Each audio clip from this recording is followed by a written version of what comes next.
Yo! Ooh, ooh, ooh, ooh, ooh. Good morning, everybody, and welcome to the Browns Morning Brew. If that new intro doesn't get anybody pumped up and want to drink coffee right now, I don't know what will. I already had lyrics going through my head, bro. I want to do some scraping. Yeah, was that actually a new song for the intro too? Yeah. I was going to say that song rocks. Who did that? Yeah. All right. Me. But yeah, that was fun making that. I had to add Logan. I actually told Logan for like the past 3 weeks since he's joined the show that I'm going to add him. And Christmas and New Year's came about, and I didn't add Logan. So I set a time what was that, Wednesday when I had off work, and I'm like, sitting here staring at the editing screen. I sent you guys a picture, and I'm like, I was telling my wife, I'm like, I don't want to do this, man. But once you start, you can't stop. So yeah, I was in it for a while. But being a Browns fan, same thing. Once you start. Yes, exactly. Sounds good. Sounds like some like 8-string guitar work, and I like it. Yes. Yeah. Ladies and gentlemen, we have tomorrow the last football game for the Cleveland Browns and the Cincinnati Bengals, for that matter. It is this season fly by for anybody else? Did it seem like it was way too fast? I feel like they all do anymore because it's just the same thing. Yeah, not for me. It just started. Yeah. Yes. But we got that to talk about today, and then we also have our special guest Dan Gilles on the show today. Give him a round of applause, everybody. Yeah, let's go for Dan. We've been actually talking about having Dan on the show, me and Sam, without even Dan knowing for quite a while now, but we made it come to fruition today, and we are here. So, Dan, if you want to tell us a little bit about yourself, what you do, and all that fun stuff, and about how you love the Browns so much, and you dream about the Super Bowl championship. Right. That is true, by the way. First of all, thank you guys for having me on the show. Longtime fan, first time here. So gracias to you guys. For those that don't know me, my name is Dan Gilles. I am a lifelong Browns fan, a lifelong sufferer of the Cleveland Browns. I have a journalism background. I've been a sports writer for 32 years. I have written for, a lot. The Cleveland Plain Dealer / Cleveland.com, the Toledo Blade, Youngstown Vindicator, Lyria Chronicle, Lorraine Morning Journal, Yahoo.com. The list goes on and on. I've been all over the place. The Dusky Register, I was sports editor there for a while. I'm also a drummer. Currently, I am in 2 tribute bands, Made in America, the tribute to Iron Maiden, and Mob Rules, which is a tribute to the Dio era of Black Sabbath. Very, very cool bands. I was a longtime member and founder of the band Dirt. I don't know if you remember them. We did thrash metal covers, Big Four stuff, and things like that. We were around for about 6 years. I do have a little bit of a history with Sam. I did jam with One Click Crazy once or twice. Never came to fruition, but things happened for a reason, and we remained in touch, and that's kind of why I'm here. Wait, you were going to replace me? No, you weren't even on the radar yet. That's way back. Dan's talking about. All right. That's way back. Yeah, it was a long time ago in a galaxy far, far away. Far away. Got awkward here real quick. Yeah, it did. I was about to kick Dan already. Like, boom. No, I'm kidding. We appreciate you joining us, man. That's how I met Dan years ago, was through music, and then follow each other on Facebook, and he's a local musician like we were and like we are, and just keep in touch with people like that. And Dan's always been cool, never done nothing wrong to me. Dan, so we're good, man. What are you, Dan? What are you into? What are you up to now? What are you doing now? I currently write for Phil Steele Publications, based out of Westlake. If you know the name Phil Steele, chances are you're a big college football fan / college football gambler. Phil puts out a annual national college football preview that blows Athlon out of the water. We put a lot of time and effort into it on every single Division I team, even Division I AA or FCS team. And part of that is called North Coast Sports, where we do weekly publications on basically previewing games from a gambler's perspective.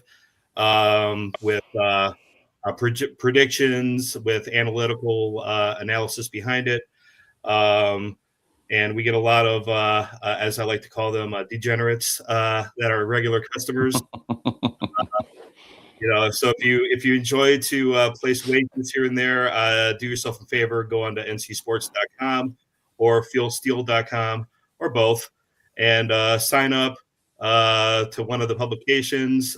We have, actually do 3. We do one called Inside the Press Box. That's through Phil Steele too. So if you enjoy to place wagers, we are the place for you to go. And if you like to pick against us, then you might win more. So.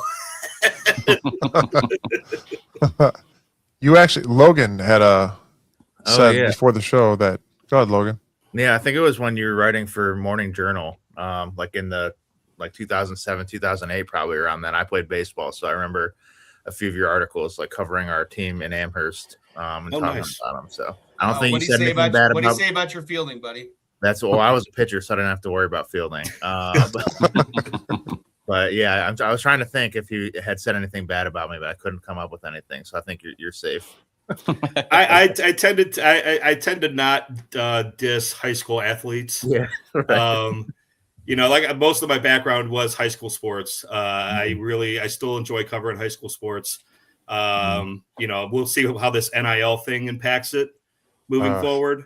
But and I do recognize your name, by the way, now that I'm going through the Rolodex of all the things I've covered. So nice to see you again, Logan. Yeah, there's another quick little link I think us 3 have in common. Dan, Rick Amador, don't you? Oh, yeah.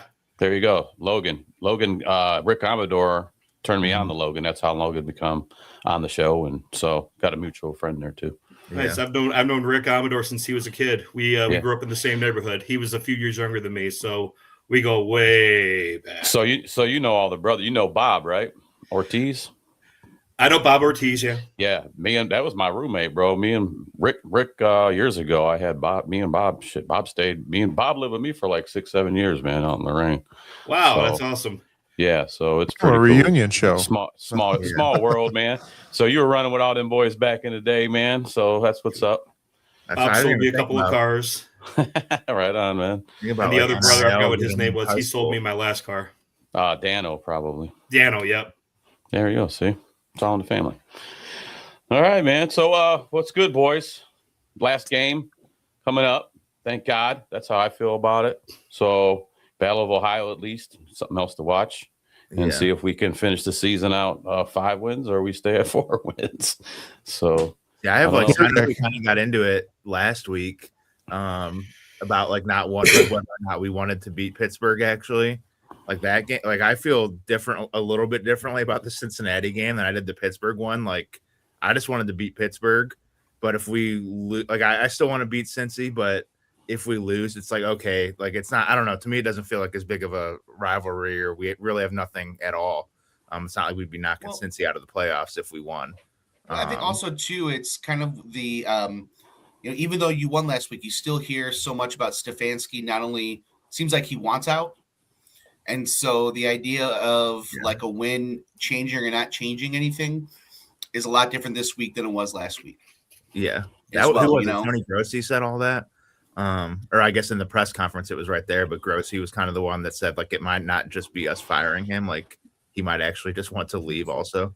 Yeah, it might be a mutual parting of ways, which if you watch everything that's happened and how it's happened, it does make sense. I don't know, if it was an insurance company and I was the manager at the insurance company and went the way that we went with the Browns, if I'd want to stay there, they might just need a new voice and might be at that point where it's just, it's not our choice. Yeah. Do you think Kevin Stefanski right now is like, hey, I want to let these teams know that I can win and beat 2 of the AFC North Division rivalries before he parts ways with this organization? I don't think none of the guys giving up on the dude. They're all still playing for the guy. Yeah. They all still, it's a team effort. They're still out there trying to grind. They don't, they want to get a W if they can. Firm believer in that. I don't think this, Kevin's Kevin.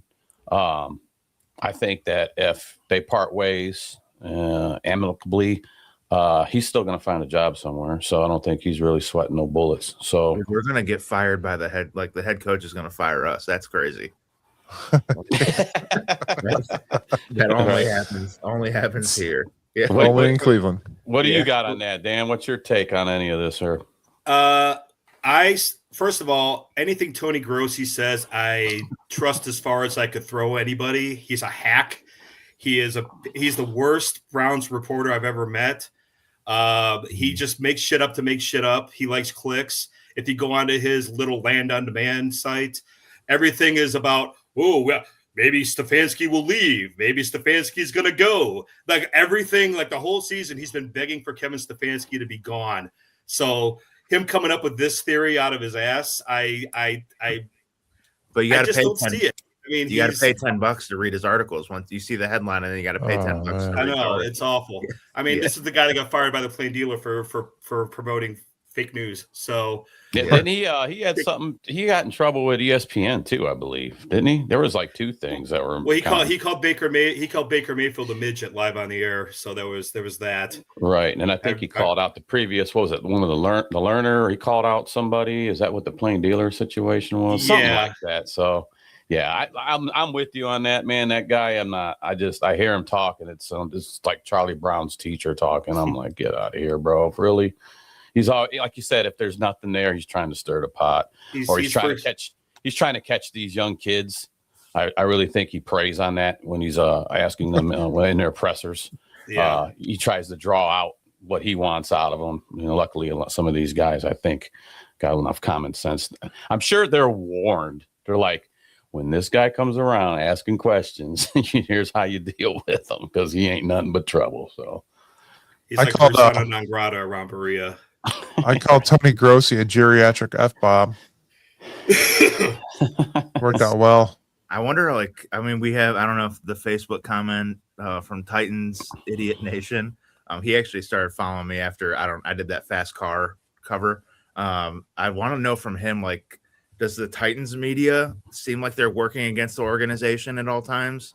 Like someone like Grossi, or I don't know Mary Kay personally or anything like that, but it seems like she's also like stirring the pot quite a bit. I would want to know, like, in other like organizations, if the media kind of pushes against them at all times, or if it really is just here. And certain people, not all of them, but you got to wonder too, though. It's like if you have 2 longtime reporters like that, and if they are constantly stirring the pot, maybe it's not them stirring the pot. Maybe the pot is stirring, and they're just letting us know about it. I mean, it's been a long time. It does seem like they are working kind of against them, but on the other hand, too, man. I mean, it's been a long time that the same sort of behavior has happened. And if you're an organization and you're going to allow a reporter to affect what it is that you do and how the organization is run, I mean, then what kind of organization are you running? And that's kind of where the Browns have been. You can't, I kind of feel like the media here gets a little bit too much of the blame for what the Browns do on the field. I mean, they work against them, but think about the history of this team as well. And, the choices that this organization has made constantly over the last 40, 50, 60 years. I mean, we're facing, first of all, the AFC North is filled with teams that basically have their root in Cleveland, right? Cincinnati doesn't happen unless something goofy happens here in Cleveland, and it did. And the namesake for our team is on the name of their stadium, which is crazy. Yeah. They pretty much have our colors. Brown and orange, brown and black. But that if your TV wasn't good in the 80s, you weren't sure, which colors you were looking at. It was talking about the bunny ears with the tinfoil wrapping on there. Yeah, for sure. That's when they chose those colors, the Ravens, you don't have to go into the history there, right? It's, there's just a lot of the AFC North is filled. We talk about like curses. The AFC North is just filled with our missteps of this organization. Yeah. Jimmy Haslam was a minority owner of the Steelers before he came here. So exactly. Chuck Noll grew up in Ohio, in Cleveland, played for the Browns, became the head coach of the Steelers. Bill Cowher played for the Browns, head coach of the Steelers. Tomlin's first job was with the Browns. Did you know that? I did not know that. No. He was an intern coming out of college under the Romeo Crennel staff. Oh, There you go. That He explains a got lot. Romeo coffee. Wow. There's a little bit of background there, Dan. Yeah, I didn't know that either. Yeah, so all it seems three like- of the modern coaches in the Steelers' history all have ties to Cleveland somehow. It seems like if you look somewhere, it's almost like every coach has some kind of tie around here, you know. Well, it's because we change regime so often. Yeah, I think we're getting ready for another one. So what they're interviewing all these people, like presidents of the organization, not even GMs. It seems like almost like a Holmgren thing that they're looking at, like somebody to oversee all of it again. I think that's what Holmgren was doing. What wasn't he like a president of the whatever it was? Yeah, from the West Coast. Yeah. You know, so we kind of actually did that just now. You know, we got rid of that guy, Di Podesta. So we've had in the last 20 years, we've had 2 czars from the West Coast. We had Joe Banner for a second too. That was a disaster. Oh man, I forgot about that. Was he from Philadelphia? Yeah. Like, he used to be there. Yeah. So getting back to the point, bringing it back, I mean, it's just the idea that, like, what comes first, the chicken or the egg, right? Like is Grossi these guys, are they working against the organization just out of habit now because of how the organization has been? Or, are they part of the problem? Well, people got to make stuff up to get anything out of it. I'm sorry. Go ahead, Dan. I think it's all cyclical. I think the negativity breeds negativity. And the Browns certainly haven't been a bastion of positivity over the last 25, 30 years, 35 even. But the negativity from the media just kind of exacerbates the whole thing. It's damned if you do, damned if you don't. And you could say, well, look at the the records. You've had 4 winning seasons since 1999 or whatever it is, 4 or 5. No home playoff wins since 1994. The list goes on and on. We don't need to drudge up all the crap that we've had to deal with. But when you got, I don't want to say clowns, but you got people like Tony Grossi and Mary Kay Cabot and, Darryl Ryder and some of these, it's like, if you listen to Darryl Ryder on 92.3, it's like, oh, bother. It's like Eeyore. It's like all the time, well, it's another horrible day in Berea. I'm like, Jesus Christ, click. So it doesn't, I don't know. I mean, I see the point where, they really haven't anything positive to write about. So it's like, okay, but you're jumping on, it's almost like I'll bring up an example. Eric Mangini. Eric Mangini gets hired from the New York Jets. And the first thing Tony Grossi does is say, if you pull that Bill Belichick stuff around here, we're going to run you out of town real quick. And it's like, he just got here. Right. You're already fucking starting. Sorry. You're already starting the negativity off by basically telling him that we're going to call you out if you don't help us. And Mangini pretty much was like, bleep you. And we saw how well that went. So it's like, I don't know. We have no right to say any of that. It's like how, like what right do we have to tell Eric Mangini what he can or can't do? Like when we've never won anything. Like who are we to tell this guy how to coach? It seems like the reporters, it seems like they're already trying to suffocate somebody before they even get a chance to prove any of what they got. You know what I mean? It's just, it's like, give the guys a break, man. Like, I mean, I don't know. There's positive that I think came out of this season. I think this was a pretty good rookie class. With Fannin, Schlesinger, the Schwarzenegger, as I like to call him. He's out there doing his thing. We got, I like seeing some of that, and that's stuff that we need. And then moving forward with these guys, they're giving me a glimmer of hope. I'm like, Fannin out there is going to be our future tight end. That's just, but he's putting that down already. So, and then, and then what Carson's out there doing, he's He's everywhere. He reminds me of Fast Times at Ridgemont High. I might be going back for some of you younger cats, but there was a guy, Jefferson, that played for the other high school. And what they did was they wanted to get him stirred up to get the quarterback, whatnot. So they went and trashed his like Trans Am he had or something. So like the whole game, all you hear is Jefferson on the sack. Jefferson. That's what I think about when I see Carson out there. He's everywhere where the ball's at, and I love the kid, man. So, it's been a good draft class. I mean, Dan, we didn't get a chance to talk to you about it. What did you think about this year's draft class? I mean, you can't really argue with the returns you're getting from a lot of these guys. And Mason Graham gets overlooked a lot, but I think the contributions he's made to the defensive line and to Myles Garrett's pursuit of immortality doesn't get brought up a lot. I mean, he's tying up defenders or offensive linemen, freeing up Myles to do his thing. He's, plugging up the run. I mean, you're not going to see a lot of stats out of him. Defensive tackles really shouldn't have stats. You should be the guy that's basically tying up people and making sure you're not running up the middle. Yeah. And so I like what he's brought to the defensive front. I like that his tenacity. I like his motor. I like the way that he's reshaped it, and you had really, along with, Malik Collins until he got injured, you had two stalwarts, right in the middle. And I mean, Alex Wright's having a great year based off the fact that people are tying up Myles Garrett, yep. Or, I think was Thomas was the other one that had a few sacks. So I love the pick of Mason Graham. Carson Schlesinger, I mean, you can't say enough about that dude. That dude is a machine.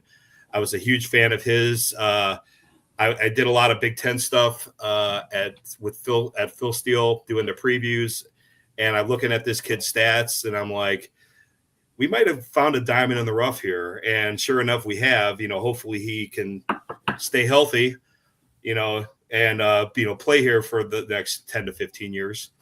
I mean, Harold Fannin has been a godsend. He's a local kid. He's Bowling Green. I mean, he put up great numbers at Bowling Green. Now he's, setting records here in Cleveland. Hopefully, once again, we'll knock on the Formica here and we'll say, hopefully he stays healthy and can give us, 7 to 10 years of solid production. The only thing I don't like about this draft is the fact you took two quarterbacks. Yeah. And it's like you basically just said, okay, fans, you're going to go here and you're going to go here and you're going to do this all season long over two mediocre quarterbacks, third and the fifth rounder, the second and third day guy. And how do you develop not just one guy, but two guys? How do you hold the head coach accountable when he's got to deal with not one rookie, but two rookie quarterbacks who may or may not be ready? And we're dealing with their growing pains on the field, both of them. Dylan Gabriel wasn't, a stalwart by any stretch of the imagination. His stats are pretty good. But then he gets injured, not once, but twice this year. Then you got Shedeur Sanders, who's a lightning rod of just everything, who's been up and down, mostly down. I mean, yes, I don't see. I'm not a Shedeur fan, clearly, and I just don't see it in him. I don't know what he's got a famous daddy. Good for him. I just don't. You could have avoided all the Browns can't avoid the circus. They never can avoid the circus. And this is what they bring upon themselves. Johnny Manziel was a circus. We brought him in. Baker Mayfield was a circus. We brought him in. Deshaun Watson was a circus. We brought him in. And now Shedeur Sanders is a circus, and we bring him in. And we're creating drama where there shouldn't be any drama. And it's been the defining moment of the season. Who's going to be the quarterback and what rookie, if you're not a Shedeur fan, then you're a Dylan Gabriel fan. If you're not a Dylan Gabriel fan, then you're a Shedeur fan. Or maybe you just don't like either of them like me. So it's like, a lot of people just lost touch with just being a Browns fan. Yeah. Because, at the end of the day, both those guys are rookie quarterbacks and they got thrown right into the fire. That's the way it went. I like having a guy sit for a while. But like you said, they went and drafted 2 quarterbacks. Well, they had a quarterback problem. So they're like, well, let's draft 2 quarterbacks.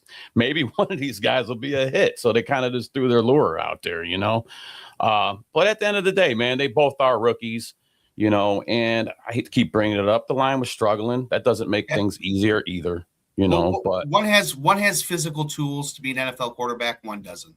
And the problem is you took the one that doesn't in the 3rd round instead of, and the one that you took that does have the physical tools is in the 5th round. And that's so it kind of has made the, the order of things in that organization backwards to begin with. The guy that you can see has the physical tools you took later.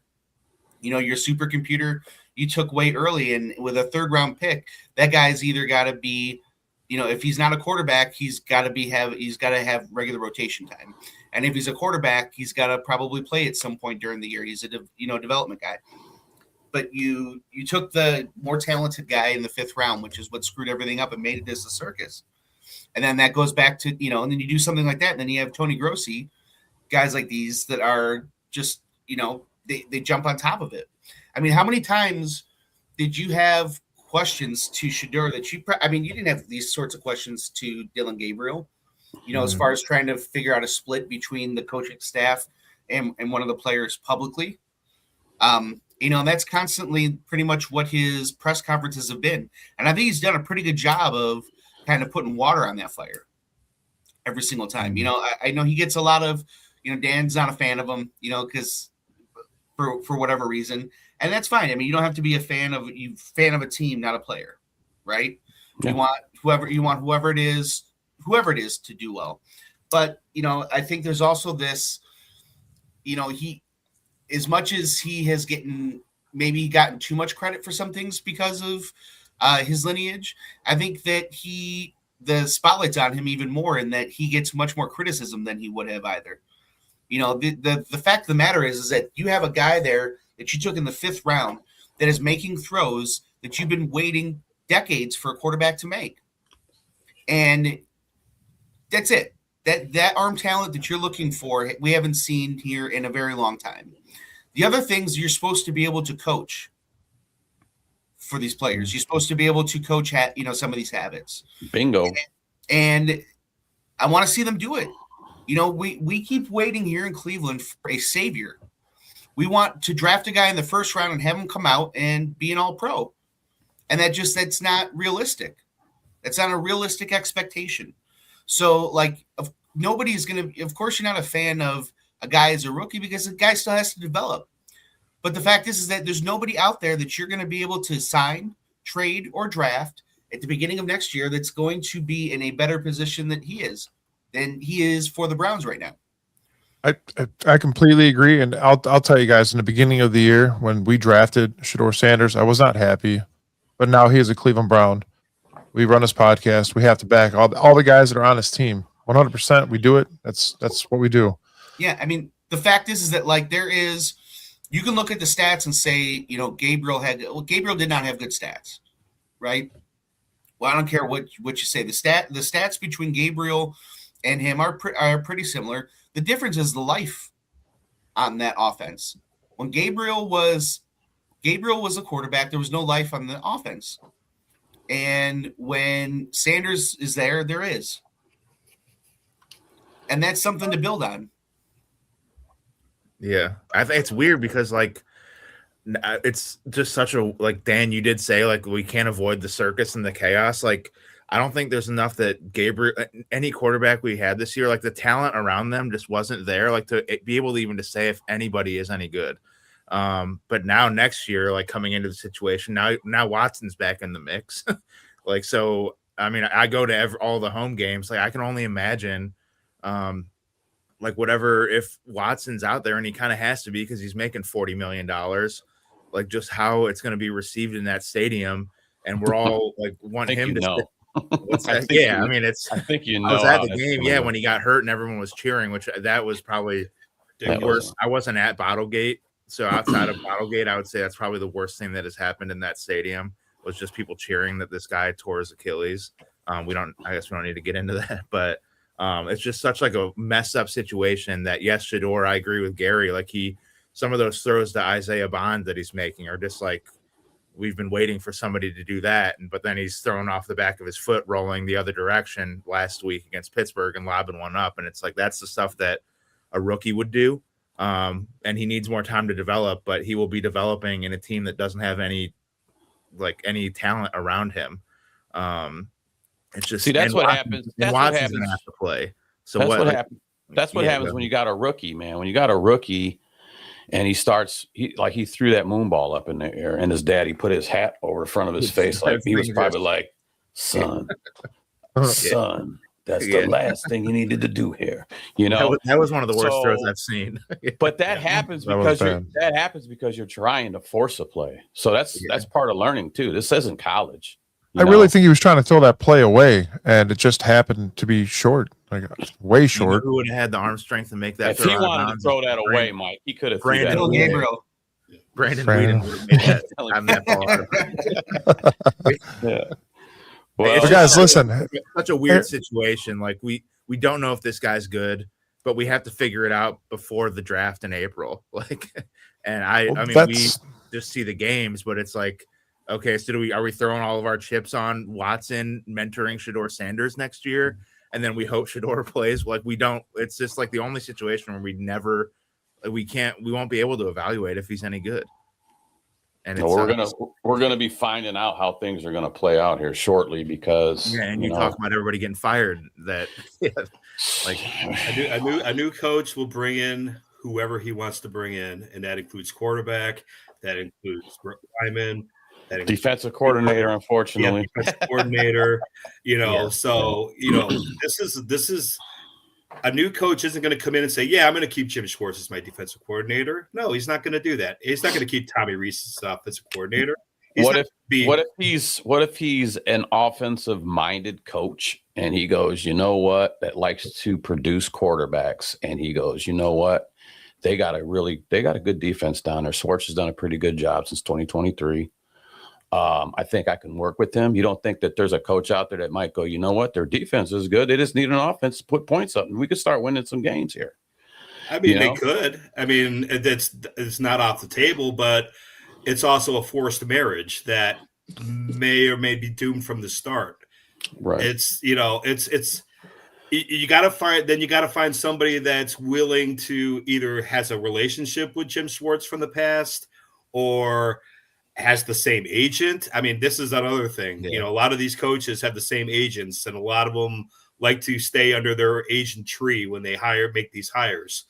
So that's another thing that nobody talks about. So, do they have the same agent? That's going to be a big thing.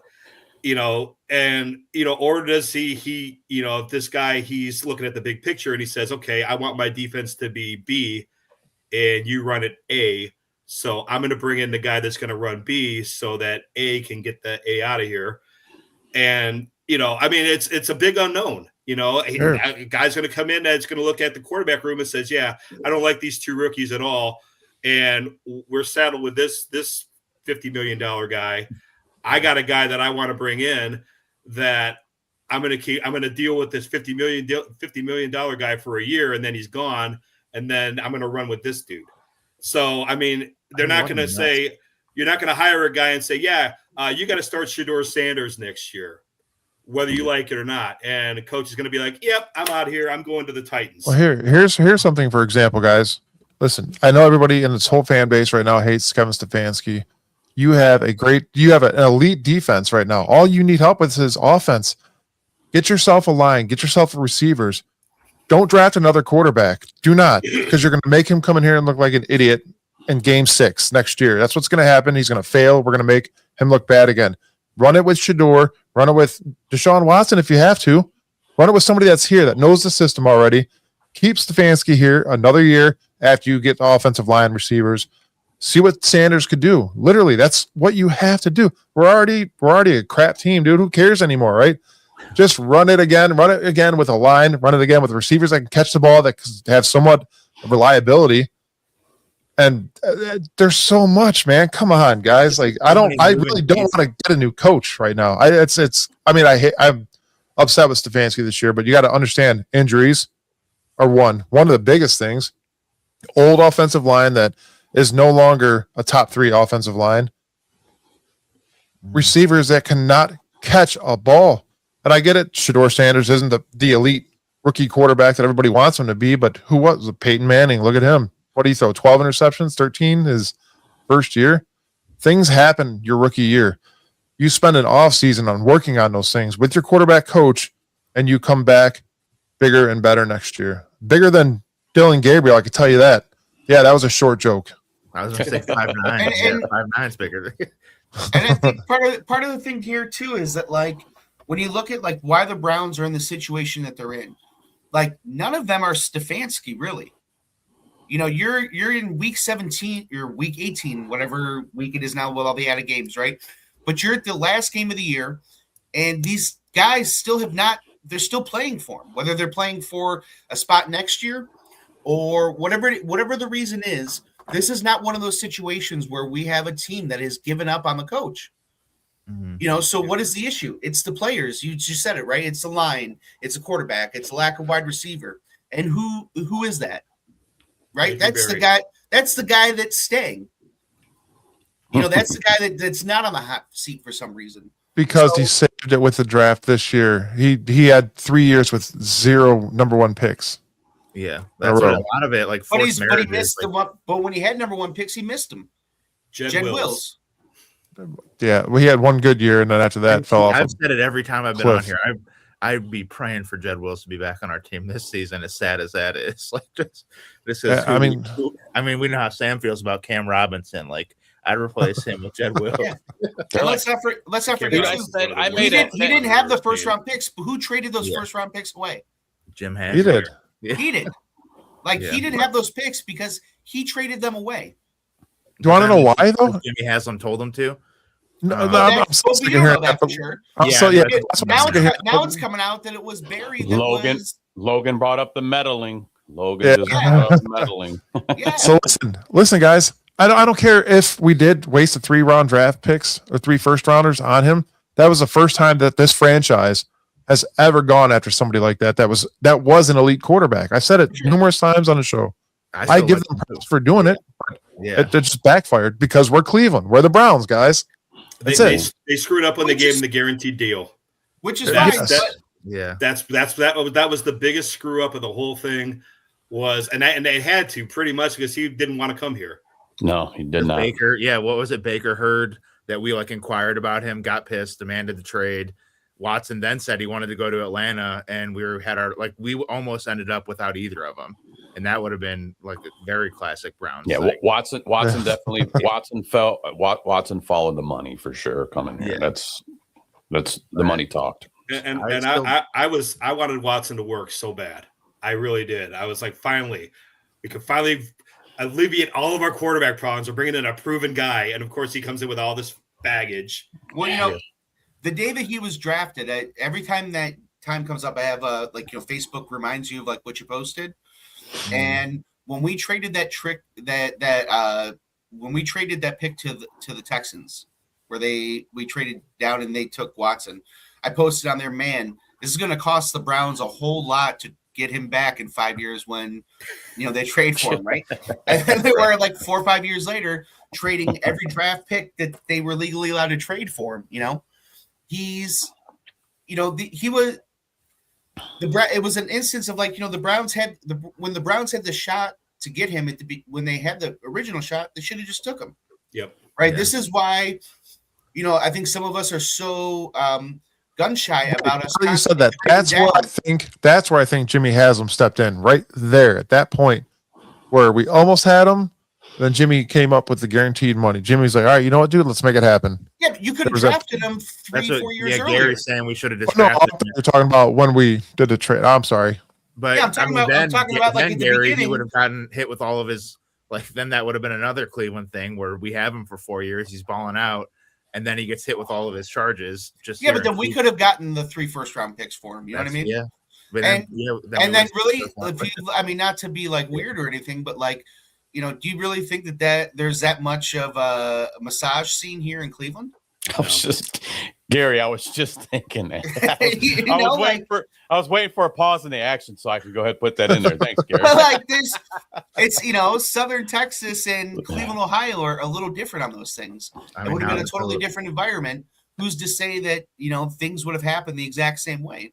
All I know is that you had a quarterback that you wanted in that draft, and then you traded down, which I think was that Andrew Berry. Was that when Andrew Berry was here under That was Sashi Brown? That was Sashi Brown, but Andrew Berry was part of the front office. Yes, so they traded down. You ended up, and then you ended up trading for him again in a few years anyway. After you knew all of that stuff. I mean, the Browns need to take the guys when they have the opportunity, and not have to overpay for them later. Yeah. Dan, have you considered writing a book about this stuff? Like just the actual, like, if you start in 1999 and just put all the stuff like that the Browns have screwed up and just the bad. I mean, it'd be a 6,000 page book, but you might make some money. I think Terry Pluto already wrote one, to be That's honest. true. Yeah. Yeah, he's written a couple. All right. There's definitely a lot of material, right? Yeah. There's definitely a lot of material there. Like when we went and did the Watson trade, I was already with the guaranteed money thing, shaking my head. Okay. And then I already knew he was gonna have to sit because he had suspensions. I'm like, we're already putting ourselves back to hope that we're gonna get a guy that might resemble the play that he had, because he hadn't played football. And at that moment in time, what was it, like 2 seasons, no football?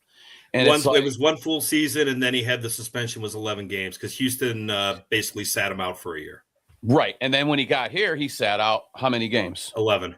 Right. So it's like, I'm already going, I'm playing a scenario in my head. I'm like, man, this guy's going to be, hopefully he's staying on top of himself and the body, and keeping your workouts, your regime, your stuff going, your regiment. And all I've seen out of the guy was that one half of football with Baltimore, and I think came back and we won the game. I think that's all I've seen. He had two good games that year against Cincinnati in the opener, and then against Tennessee a couple weeks later. Both were at home.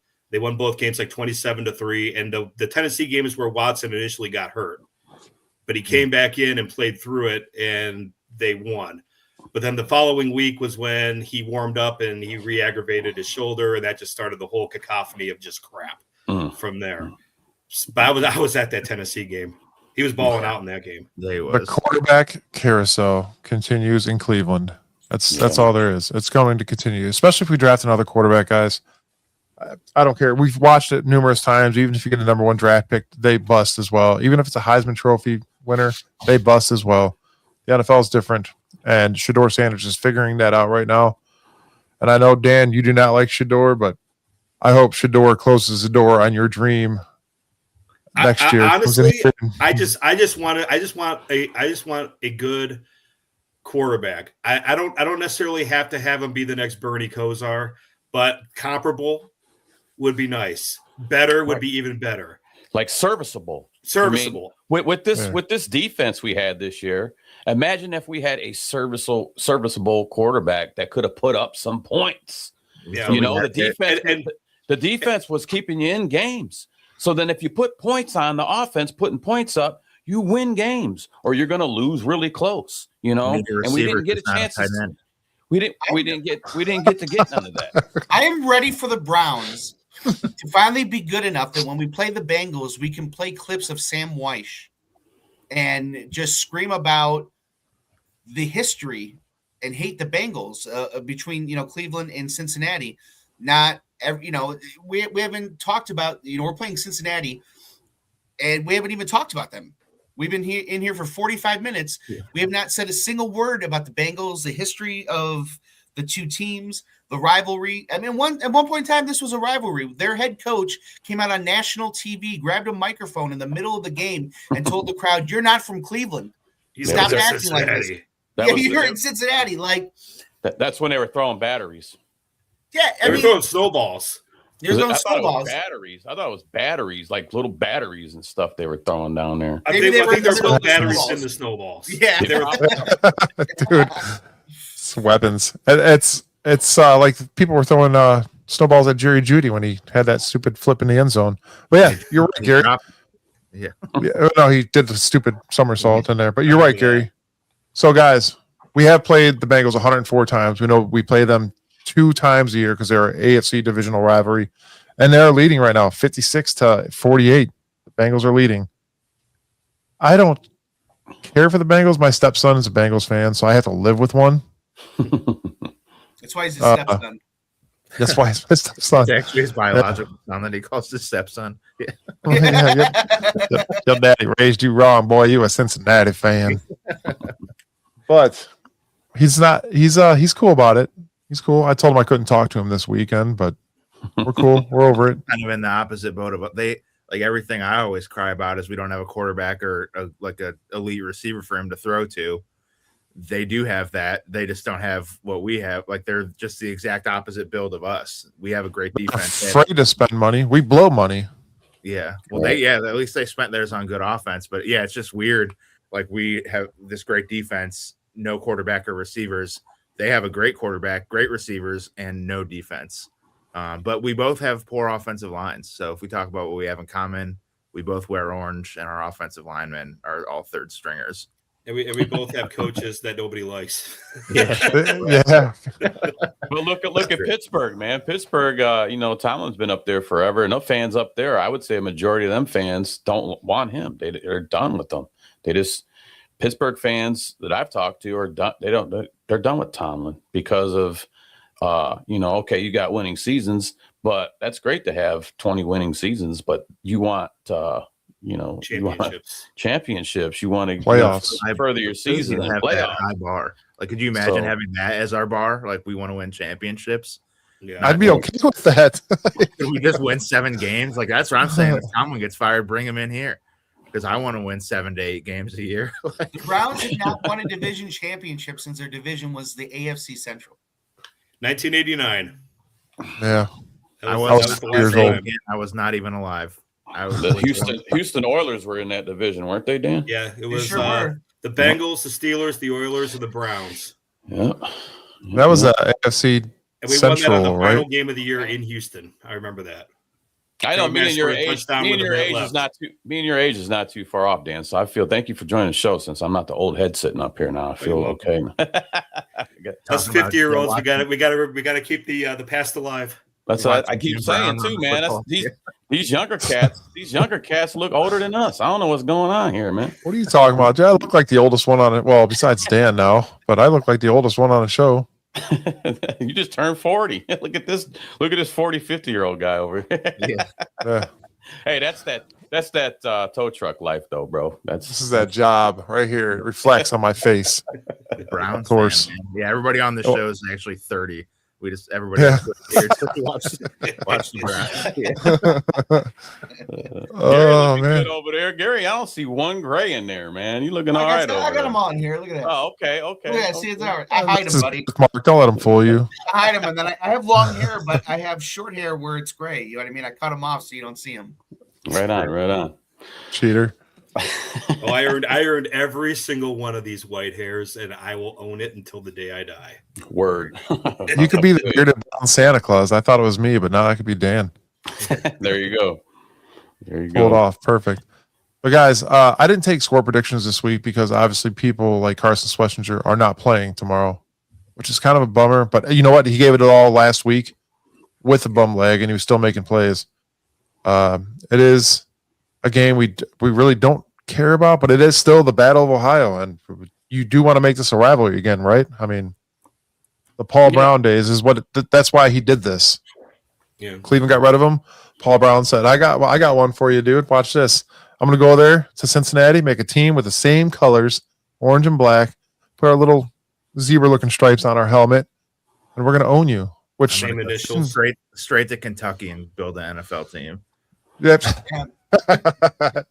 The Kentucky Bengals. That's what kind of stunk about the Pittsburgh game when I watched Harold Fannin make that adjustment to that ball. That's where he re-aggravated his groin, not when he rolled into the end zone or stood up. And he was not just setting the bar, he was setting records, okay, with, as far as I'm concerned. And then Carson, I think he was 2 tackles away from tying DeQuell Jackson for I think it's season single Tackles, rookie tackles. Tackles. And I didn't really expect Carson. I mean, that kid's been playing banged up. I was surprised he played in the Pittsburgh game, to be honest with you.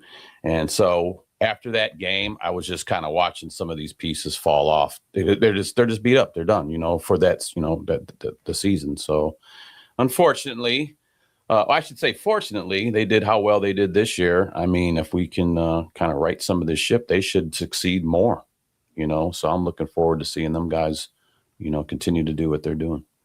We do know that Harold Fannin is out tomorrow as well, so hopefully somebody can step up in that position because we know that's what Shador likes to throw to as his tight ends. But are we gonna have a Jerry Jeudy breakout game?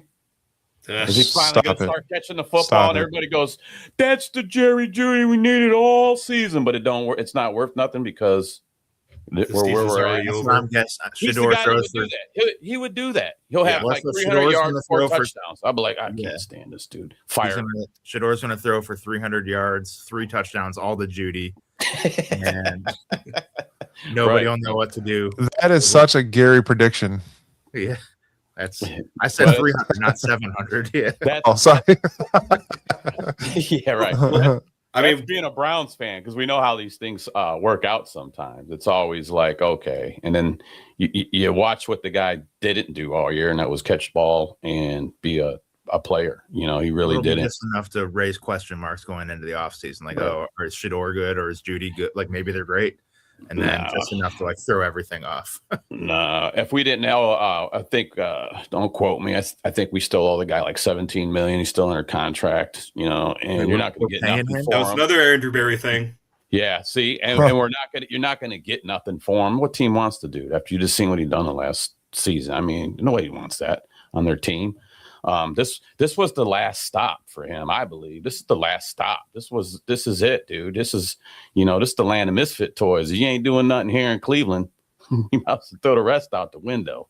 So I think that was his last stop, and unfortunately, we still owe him some money. So we're gonna have to have him around next year, unless some crazy trade goes down. But I can't see nobody offering anything for that dude. You're really what are you gonna get out of him? A couple 5-gallon things of Gatorade and some ice. Nobody wants that dude. Yeah. I didn't know we were paying him. Oh, yeah. They did after they traded for him, Barry signed him to a 4-year extension right off the rip. And I'm just like, this guy better pan out. Mm-hmm. He did last year, but now he's back to being Denver, Jeudy. Yeah, right. The one thing that no one's brought up yet, Myles Garrett's pursuit of the sack. That's the thing I'm looking forward to seeing tomorrow. And hopefully Joe Burrow can let him sack him at least twice, if not at least once. That'd be the one thing that us long-suffering Browns fans can take solace in, is the fact that we had the guy that blew away Gastineau, blew away Strahan, blew away TJ Watt, is going to be up there all by himself at the top of the list as the guy that had the most sacks in a regular season. It'll be perfect. He'll do it the season before we have to trade him. This will be like the early 2000s Indians, where guys are winning Cy Young awards every other year, and then as soon as they win a Cy Young award, we're trading them for minor leaguers. Yeah. And that's kind of, so it's like you can't even enjoy Garrett in this thing because you don't know if he's going to. He said something yesterday, didn't he? Yeah, he's already saying crazy stuff again.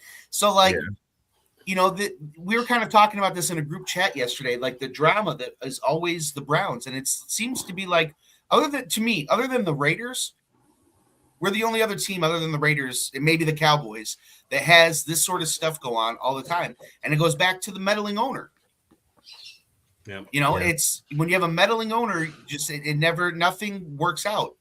It's like, I don't know if anybody's ever worked in a restaurant before, but like if you guys probably don't want to rehear this after I put. I thought it was a great. I didn't even say anything after because I thought it was a great point. I turned my phone off. I was tired. I'm old. I go to bed at 9:30. Oh man, I was up typing. It was one of the longest text messages I read it this morning.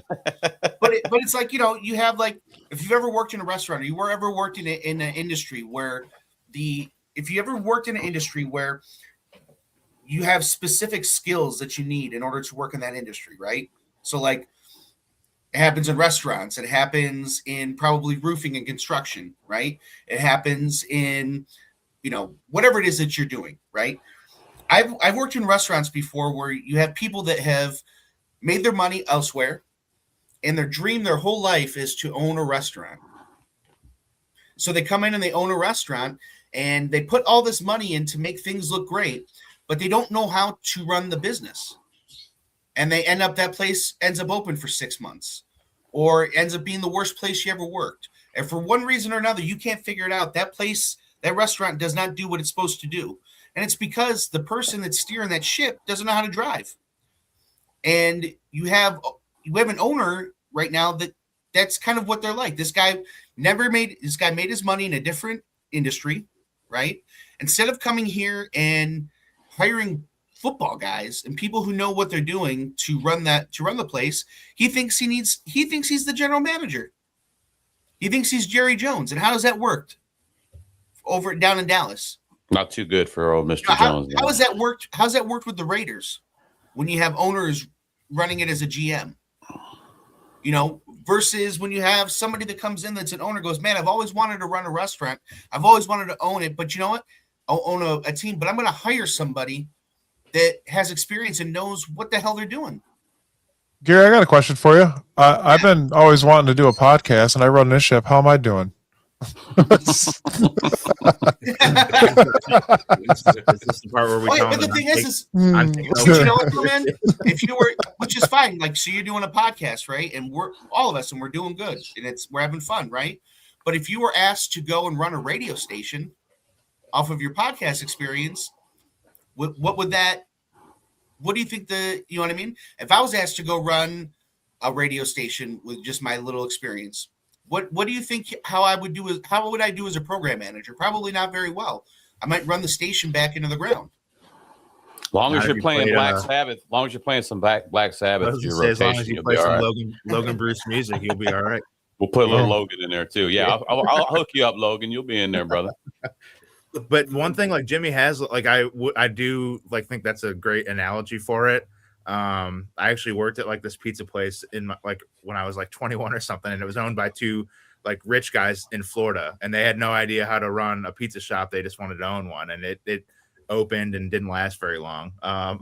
But like to your point about Jerry Jones, or like Al Davis was more prevalent than Mark Davis. Like Jimmy Haslam still seems a little bit more behind the scenes than they were. Like Jerry Jones has a microphone in his face any chance he can get it. Do you think this is a genuine question? Like, do you think Jimmy Haslam is like pulling the strings as much as Jerry Jones is? I don't think he's as hands-on as Jerry Jones is. I think Jimmy Haslam's problem is he hires the wrong people. He came in and he brought in Joe Banner, and Joe Banner was a disaster, who botched not one but two head coaching searches back-to-back years. Then he brings in John Dorsey, who thinks that Fat Freddie Kitchens, Hillbilly Fred, is a great coach. Drafts Baker Mayfield over Josh Allen. He's gone. Then you bring in Paul DiBenesta from baseball, train wreck, this analytical genius. And you bring back Andrew Berry, who was part of the front office, who decided to trade down from Deshaun Watson. And then you go and you have these guys, they make one of the worst trades in NFL history, and Andrew Berry still has a job. And so to me, it isn't, I think Jimmy Haslam really wants to win in the worst possible way, and he's not afraid to spend money to do it, unlike the guy down at Carnegie in Ontario. But the problem there is he doesn't know, he can't get out of his own head, and either he trusts the wrong people, or he immediately loses trust in them and decides he has to like kind of jump in and be the guy, the Jerry Jones guy. And he can't make up his mind which owner he wants to be. The media rips him for it. The fans rip him for it. And he's kind of in this catch-22 now, where people look at him as this Tennessee outsider who, meddles too much. But at the same time, and scams truck drivers. But but he just can't get out of his own number. He can't get out of his own way, and he trusts the wrong people to the point where then he can't trust anybody. And yeah, but he shouldn't even be in that. He shouldn't even be in that building. You know what I mean? Like he's the owner. He could be in whatever building he wants. I mean, I guess you can when you're the owner. You can, but we're talking about can versus should.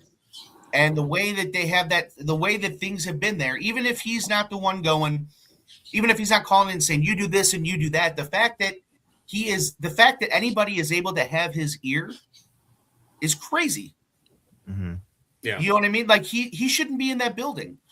That team should be, football people should be running that organization, and he should be making ownership decisions based on wins and losses and how the team is doing, not based on anything that's going on in that building, because he shouldn't even be there. If he is in there and you have the owner can go to him, or the coaches can go to him, and the general manager can go to him, and you have all these other different people that are fighting for his ear in there, that's one of the big problems that you have. That's why he's not hiring the right people, is because he's in there and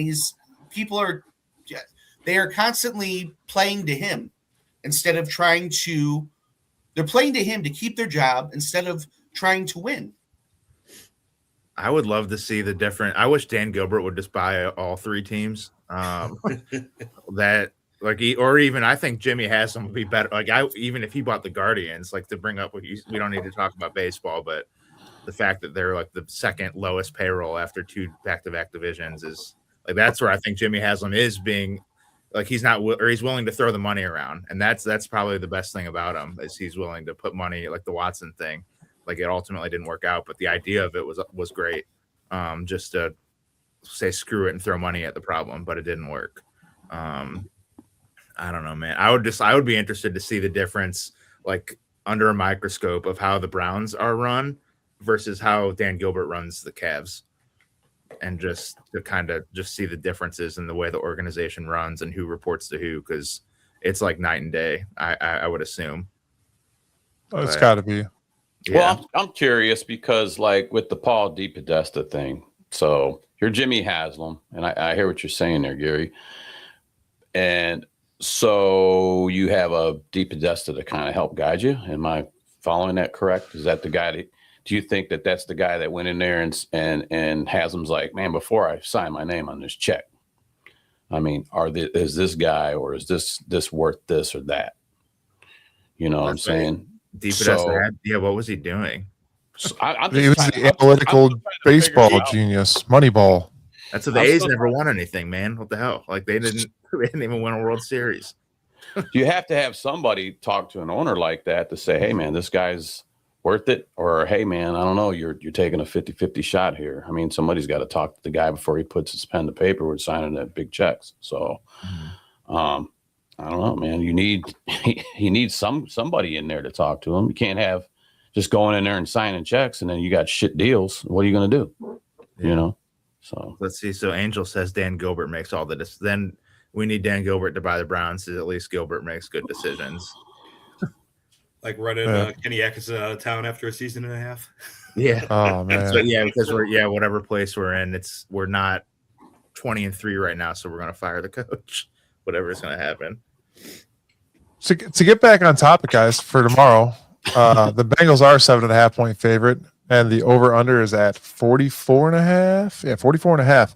So this is kind of funny, and I'm gonna bring up a good point here, and this is what's gonna make it funny.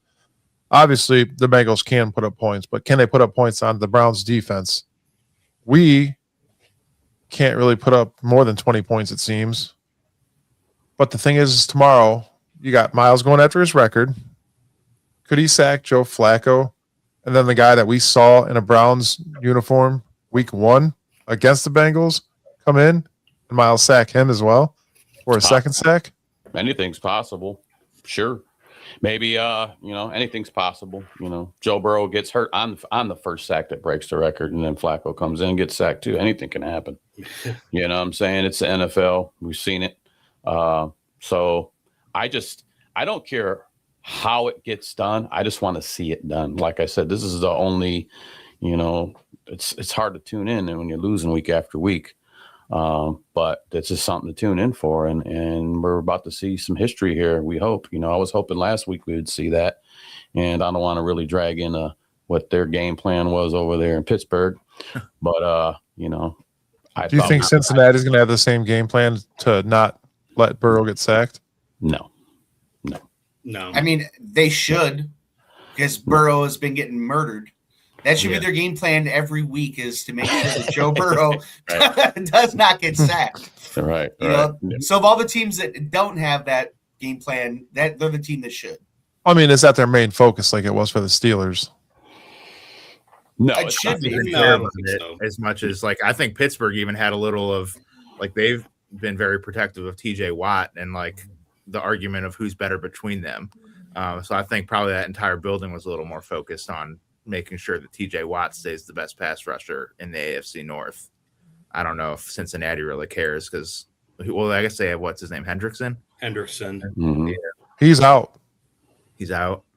for tomorrow. I believe he is out. Yes. Hold on. Let me get He get his lung. What happened to TJ Watt? Yeah, he's got a groin injury as well. TJ Watt's had a punctured lung. Yeah. Yeah, supposedly he'll be back for the Ravens game. Mhm. How Which convenient. I seen Lamar's going to be back too. So I don't know. That should be a good one. So back to Gary. Who you rooting for in that game, Gary? Steelers.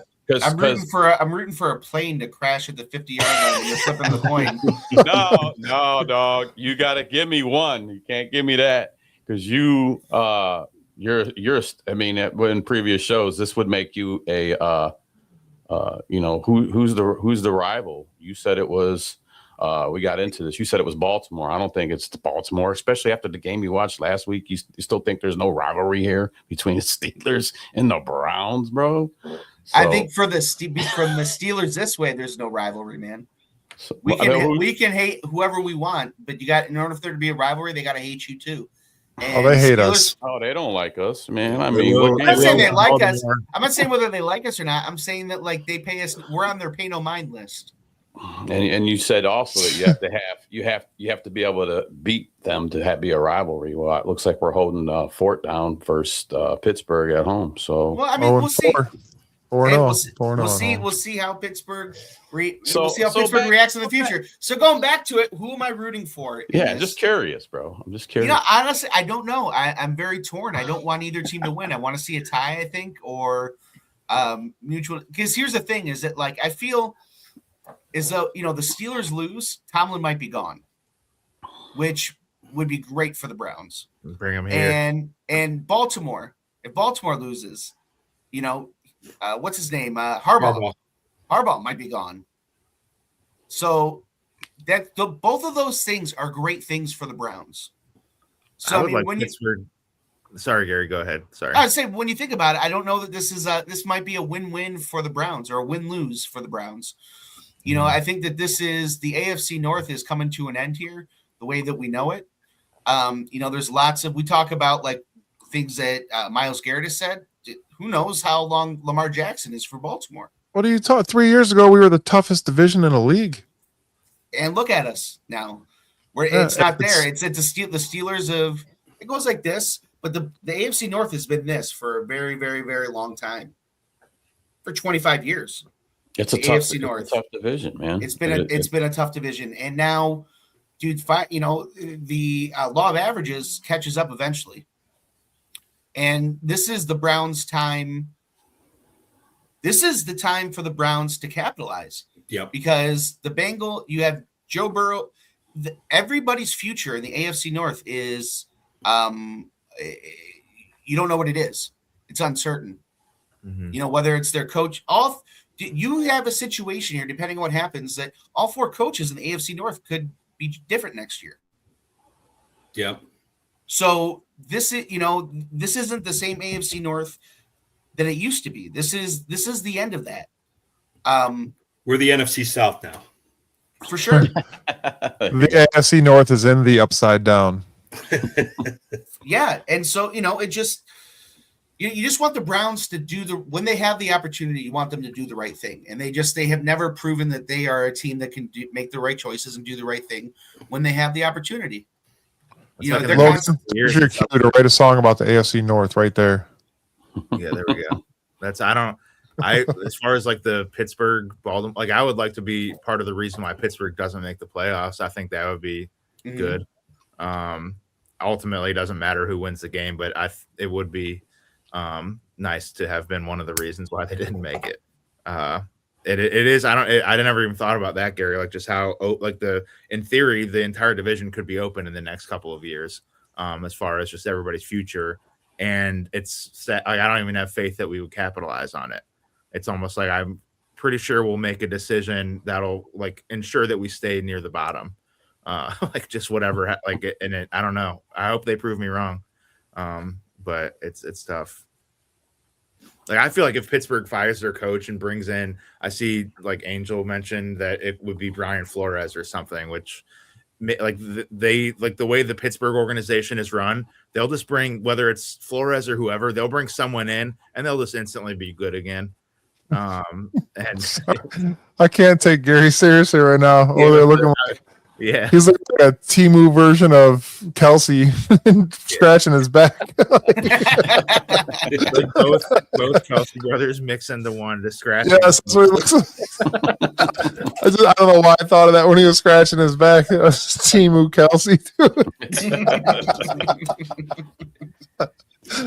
Oh God, man. All right, guys. So here, I want to do something. I want the Ravens Steelers. Just pick a team right now. Sam, go ahead. Ravens Steelers. Ravens. Yes. Gary. are we picking which team we want to fall off the face of the earth? Both of them, but which one do you want to win? Which one do I want to win? I don't want either to win, man. I can't. I'm Right, not Dan? making a choice. Okay. Go ahead, Dan. I'm going to go Ravens just because I can't stand the Steeler fans that live in Northeast Ohio. There you go. Nice. Logan? Same thing. I'm going to have to just agree with Dan's. Yeah. Man. All right. Now, we're not even going to do score predictions for tomorrow. Let's not do that. Let's just say who's going to win that game. Sam, go ahead. Cincinnati. Gary? Browns. Dan? Bengals. Logan? Browns. Browns in an upset over the Kitty Cats in Cincinnati. Boom. Meow. Shador has a game. It's all coming to this, fellas. This is all it's came down to. Yeah. The last game of the season, guys. Have some faith. Season almost over. Yes. I just can't wait to see what types of changes are in store, man. I hope there's something, because I don't think if we keep doing nothing, you're going to keep getting the same result. Yeah. Isn't that what's that, the insanity rule? You keep doing the same thing over and over again. So can we please see some changing of some guards? I would like to see. No pun intended. I mean, we do need help on the line, but in management, we need some help, man. We need some things to change. All defense is gone. I want to see something added to this to make this rivalry actually worthwhile. So here's what I propose. Every year, the loser of the Battle of Ohio, right? They cannot use orange in their colors the next year. Ooh. We'll lose and we'll just have to be poop brown. We just have to be brown and white. Brown and white. All right, man. I'm going to go kidnap Mike Vrabel and bring him here because, we had him the year prior, and now look at what he's doing over in New England. That could be the biggest what if in recent history. You had him, and you decided to run it back with Stefanski this year, and you let him walk, and now you're in the same scenario where you're thinking about moving on, and I'm sorry, there's no coach out there that's an upgrade that I think is like, yeah, this guy's going to be better, and that's the problem. But you had someone last year in the building that would have been an upgrade, and you're like, nah, but we'll be all right. We'll be better next year. Job, though. He would have taken it. He would have taken it. I don't think so. If Vrabel wanted, he said he would have. When did he ever say that? It's all over the internet. You believe the internet? Come on. I have never seen him say that. He was waiting for two jobs: Ohio State and New England. Well, Those all were the the two- Buckeye fans wanted Ryan Day fired after the Michigan game. They almost had him. Yeah, last Mike year. Mike Vrabel was never going to be the coach of the Cleveland Browns. Because he's competent. Yes. Yeah. Yeah, right. You got a point there, Logan. Yeah. I want us to be some type of team that actually. I just want to be a team. Yeah. I just want to be a real boy. I want us to be competitive, okay? Before we go into our brand new dome, so the next talk of the town doesn't have to be they spent billions of dollars in this dome and these guys are still trash. And then Logan's still writing songs and he's got grays in his beard now. And he's like, oh my God, dude, I can't keep doing this no more. Yeah. But we need something. We need a change of guard, man. I mean, well, let me ask all you guys then. So coaching, coach, Dan, who would you bring in? This is going to be a hot take. Okay. Kurt Signetti. Whoa. And the reason why, everywhere he goes, he wins. Yeah. And he took the most horrible, moribund, awful basketball school football program and now has them on the cusp of a national championship. Oh, you talking in Indiana 2 coach. years. The Indiana Yeah. coach. What can he do for a football team that hasn't won anything since 1964, has been an abject disaster since coming back in 1999? What do you think he could come in and resuscitate this team, this program, and turn it back into the winner it deserves to be? I mean, he's never been in the NFL, so that's a negative. And most college coaches, when they come to the NFL, don't do well. I can go through a whole list of people: Urban Meyer, Nick Saban, the whole 9 yards, Chip Kelly. But you look at Jim Harbaugh, what he's doing in San Diego, I keep calling him San Diego, Los Angeles, the Chargers, and seeing what he's doing there and how he did it with the 49ers after leaving college. Pete Carroll, when he came back from USC to Seattle, had them should have won 2 Super Bowls. He won 1. It could be done. And it seems like his players like to play for him. They love playing for him. He's taken this whole James Madison team to Indiana, and they've won. They've never won there. Lee Corso couldn't win there. So I look at him and I'm watching him and the way he conducts his program. I'm like, and the Indiana team is a lot of 21 plus guys. So he's coaching men. He's a leader of men. Everyone says they want a Browns coach to be a leader of men. We want a leader of men. We want a leader of men. Well, here's your leader of men. If I'm Jimmy Haslam, I fill up my Brinks truck after the national championship that they win, go right down to Bloomington and say, hey, here you go. Save the Browns from mediocrity, sir. And let's see if he could do it. That's my take. He just signed a huge extension a couple months ago. 70 million. They could afford to pay his buyout. Yeah. Yeah, we got that insurance money coming back from Deshaun. That's true. I mean, and this goes back to like where we're talking about what the Browns' history is too. Like, I'm sorry. We've had Butch Davis. We've brought the college guys in. I want a guy here who's been a head coach before. Right? Yeah. Not just a leader of men, but like I want a leader. Dude, you have the head. If you're gonna change head coaches, your head coach is on the staff already, and he's your defensive coordinator. Schwartz. That's not going to work, dude. No. That's not going to work. Why? He's not a head coach, bro. No, he had Matt Stafford and couldn't win any games. He's a great defensive coordinator. I don't think his track record. He's not a good coach, bro. As a head coach, he's not. I don't think he's not. I don't think you could just take Jim Schwartz, bump him up like that. They can do whatever they want, sure. Okay. I like Jim Schwartz. I think he's great with there you go. Bring him books back. Right there. Get that out of here. boozum buddies over there out of here. Where was I at? You just messed me up, Mike. Jim Schwartz. I chatted you. Yeah, Jim Schwartz. I mean, he's not a head coach. He's a defensive coordinator. I'll leave it at that. And he's a damn good defensive coordinator. So I do not want to interfere with that part of it at all. If you're changing head coaches, you're interfering with it and that's why I honestly, like 2 weeks ago, I was so fed up with Kevin Stefanski and I was done. But you know what, dude? If you want this team to continue to just try to build an offense and work around with what you have, build up your offense, you can win games.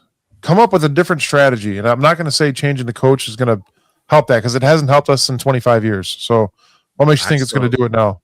Stand by what I mean. I know we argued it in the group chat, but I still think like if you had Sean McVay or someone else coaching this team, I don't know if they would make like I don't know if the result would be too much. Like maybe we'd win 6-7 games, but we wouldn't be a playoff team. Like the roster's just not built for us to be any good. And who built the roster? Dude, yeah. But then so if you replace that guy, then the head coach is gone anyways because he's going to want to get rid of Stefanski if the GM gets replaced. And Barry kind of did the most Browns thing ever. Like we talk about, like, you know, the most Browns thing would be like somehow Watson coming back next year and playing well, and then the Browns have to decide whether to extend him at the end of all of this. Like that's kind of what Barry did here. Is that Barry finally had a decent draft at the point where we were like, we need to move on. You know, and so now you're like, am I going to fight? If you fire this guy, are you firing him right after he's figured out the draft? Or is this, did a blind squirrel catch a nut, find a nut? You know what I mean? Yeah. I don't. The track record shows you that maybe a blind squirrel found a nut because look at every draft before that. And I know he didn't have the first round picks, but guess what? He's the one that traded those first round picks away. And either Haslam's meddling or he's not. If Haslam is meddling, then that's on Haslam. It's a 50-50. That's where it's 50-50. We don't know if Haslam was in that on that or not. So you can't blame just Barry for it. That's where if this draft was so great, though, part of that draft, and I agree, like, but he was like Mason Graham was like the number 2 prospect in the draft, and he was available at 5. That's not a very difficult pick to make. This draft could be great, but it also had we drafted 2 quarterbacks. So there's still like it was a great draft, except we drafted 2 guys that might not be on the team next year. Yep. So I don't know. To me, I hate this team. I would love Sean McVay as our head coach.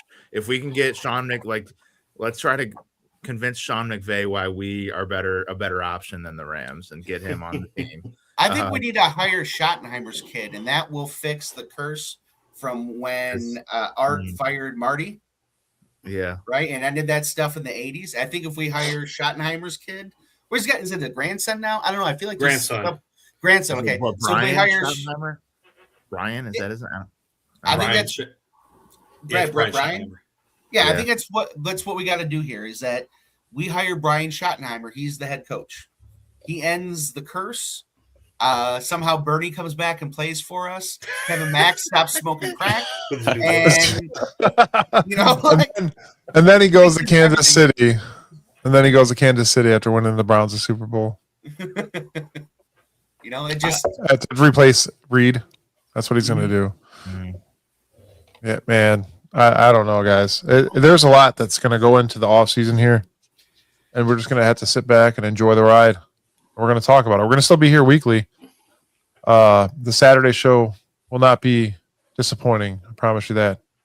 Luckily, we have Dolan shelling out the money on the corner of Carnegie and Ontario, so the Guardians will keep us, very, very interested. We're not the lowest paid team in the league. We are the second lowest. So thank you, Pittsburgh, on that one. Yeah, we have that. Yeah, thanks. Yeah, Paul Skeens and company. But I don't know. I'm still on the McCarthy thing, man. He took off last year. I think just to sit back and look at, see what things were going, see what's shaking around. I think he would. I would like to have him here. He's got a winning record. What is he? All right. He's been to playoff games. He has a Super Bowl win. If you're trying to either go out and get another quarterback, or if you're trying to help build Sanders up, or we keep him. He's a quarterback-minded guy that develops quarterbacks. He's worked with a lot of good guys. We talked about it on the one show. He's got Brett Favre he's worked with. I mean, as you know, Aaron Rodgers he's worked with. Rich Gannon, Alex Smith, Aaron Brooks. I mean, he's been around a lot of quarterbacks. He has a winning record. Okay. His playoffs, what is he? I think he's 11 wins, 10 losses, but he's been in the game for a while. It's a guy that I think knows football.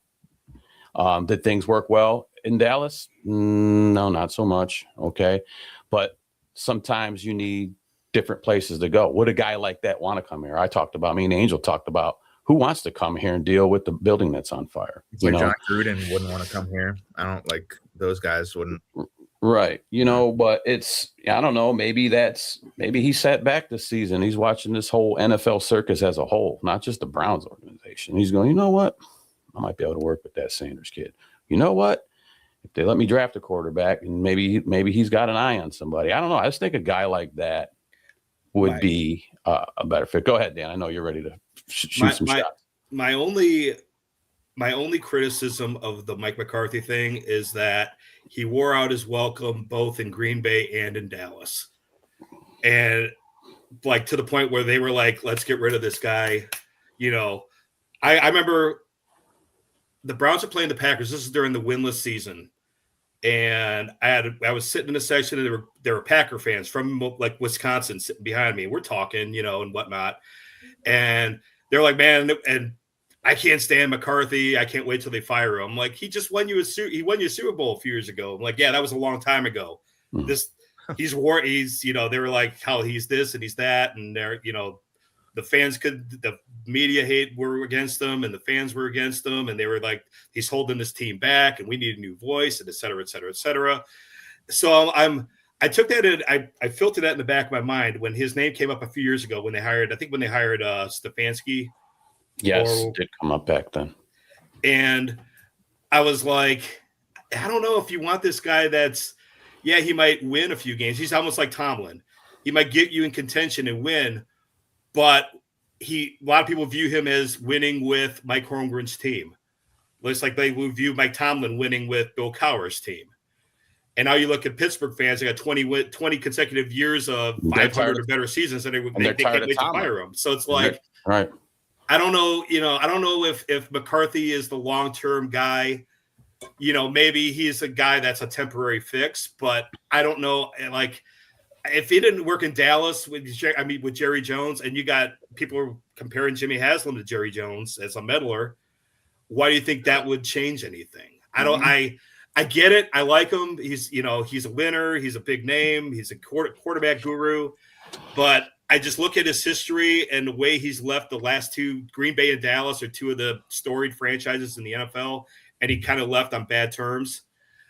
I don't know if he's the answer that we think. I would like to see what he does as a temporary fix. Like you said, if he doesn't last long, don't sign him to stupid.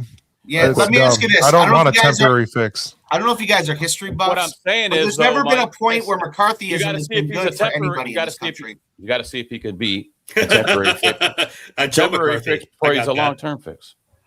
So, I don't want to go for temporary.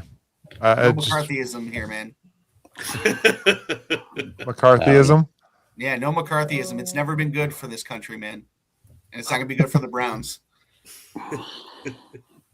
Tomato. We can argue it all day long, and every guy we bring up, we got a reason why we don't like them. So it's the Cleveland Browns. So that's what we do. We will have a show that's going to be pretty much in regards to this, and I want everybody to know, no matter what happens tomorrow in this game, and no matter what happens Monday morning, if there are firings, I'm still going to love this team. It's just the inevitable. That's how it works for the real Browns fans out here, not just Shedeur Sanders fans. So whatever. I mean, we're going to talk a lot about it Tuesday. This is the final game of this horrific year again. Yeah. But is there anything you guys want to say to close the show? Dan? Quarterbacks. Oh. No, I'm just kidding. Please don't. Never mind. We're already an hour and a half in. Let's not talk about quarterbacks anymore. Mendoza. I'm just kidding. Yeah, right. Oh. Well, yeah, if we hire his head coach, there we go. There's your plan right there. Hire his IU coach and then draft him. There you go. Yeah. All right, I want to say thanks for letting me on. I appreciate this forum. For getting a lot off of my chest. I know as a Browns fan, it's frustrating, especially when you hear differing media takes and you hear, fan base this and fan base that and whatnot, and all this firing talk and whether or not he's going to stay. This was a good way to kind of let go of some of that tension and the I can't say it, anger. And just kind of put things into perspective for an hour and a half. So hopefully this ain't the last time you see me. If it is, I appreciate you guys very much. And Right on, bro. Yes, it will not be. Yo, It we will like not be. having you on the show.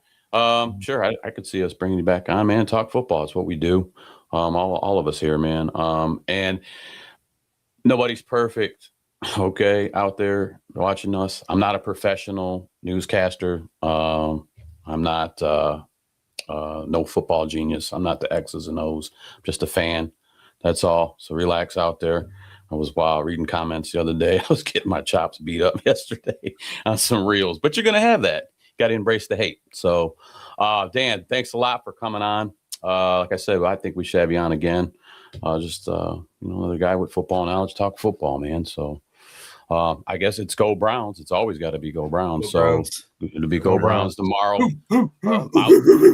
I guess I heard that we can only fall one more place if we do win this game. I don't think we can go no further than 7th. So, I mean. No, I think we're 8th right now. Cincinnati's 7th. Well, we'll see how things shake out because we still got teams that are tied. Yeah, I got to figure that out. Yeah, last I saw, we were, I think, 6. We were at 6. We're at 6, and I think if we do beat Cincy, we can't go no lower than 7. But don't quote me. Like I said, I'm not a professional. Yeah, apparently my screen froze too. But yes, everybody make sure you like, subscribe, share. We'll be back here Tuesday. It'll be hopefully me, hopefully, and Angel and Chad. It's going to be a good show. We're going to talk about the end of the season stuff. We're going to talk about what we're going to bring up towards the off season as well. Lots of conversation coming up. I'm sure Monday we're going to hear a lot. So look forward to that as well. But again, Dan, thank you for joining us. And Sam, Gary, and Logan, always. I'm sure we gave Logan enough to write a song about just this episode alone. Yep. So that'll be awesome. But until then, we will see you guys Tuesday. Thank you for joining us. Browns. Go Browns. Go Browns.